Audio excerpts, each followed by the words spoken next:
Yeah, what's up you guys? This is Godson, and today I'm going to be doing a top 5 weapons video for you, showing you what types of weapons I like to use on my defense and which are my favorite.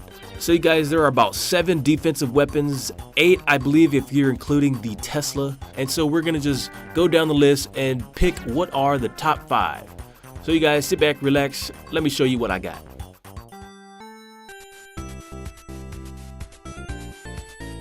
Coming in at number 5, it's the Archer Tower. Now, although the Archer Tower does not have as many hit points as the cannon, which is probably better at stopping wall breakers, the Archer Tower, what I like the most about it, has such a bigger radius to stop troops from getting your 50%. In fact, by putting Archer Towers near the edges of your walls, you'll be able to stop attackers cold from getting that 50% wins. And also, Archer Towers are really good at doing damage against golems and heroes. They also shoot air and ground units, which makes them one of my top favorite picks on the list.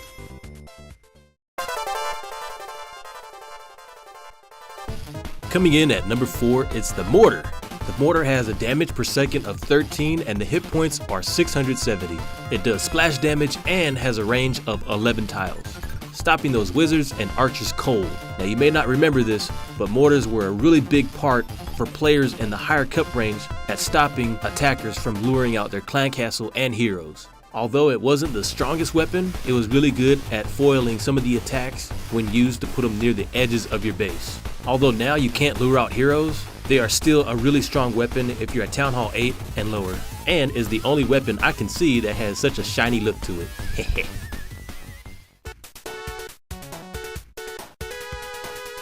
Coming in at number 3 is the Wizard Tower. It has 48 damage per second and has hit points of 880. Now I must say the Wizard Tower by far is my favorite weapon. At Town Hall 8, it is the strongest weapon that you can have, as it takes out waves and waves of enemies that are trying to get to your Town Hall. Upgrading it to as high as level 7 can even start one-shotting some of the enemies, and are really good against troops that flood your base like witches. There isn't really a right or wrong place to put your Wizard Towers. However, by putting them closer to your Town Hall, they should be more effective. Supercell did mention they initially wanted to put 3 wizards on top of 1 tower, however, they changed that and now only 1 remains. But if you ask me, he's doing pretty good on his own.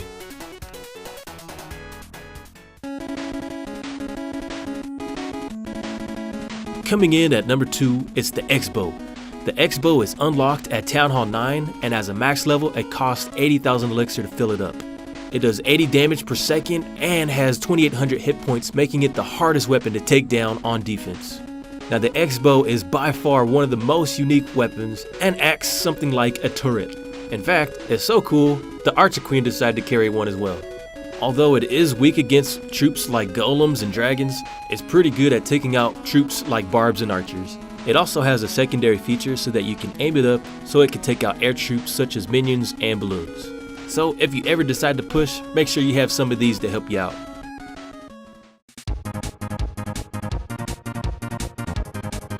Coming in at number 1, you guessed it, it's the Inferno Tower. Now the Inferno Tower are actually unlocked at Town Hall 10, and when they were first released, they were the game changer.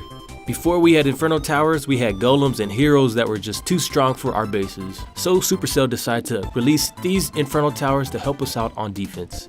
Now when they were first released, their range was a lot wider than they are now. However, because of balancing, they have been adjusted so that the range is a little smaller, but they have multi-targets on them. They do a damage per second of 42, they can target 5 enemies, and it takes 700 dark elixir to fill them up. And they have pretty good hit points at level 3 for 2200. With the Inferno Towers coming in as the number 1 weapon, make sure you put them closer to your Town Hall so that they're harder to get to. Because of the balance changes, most players are setting them to multi, however I like to choose both, having 1 single and 1 multi. With the amount of resources it takes to power up this thing, you can be sure it'll defend your base really well. So you guys, this is my top 5 weapons list. Let me know what you think. Make sure you comment down there what your top 5 are, and I will see you next time. Godson out.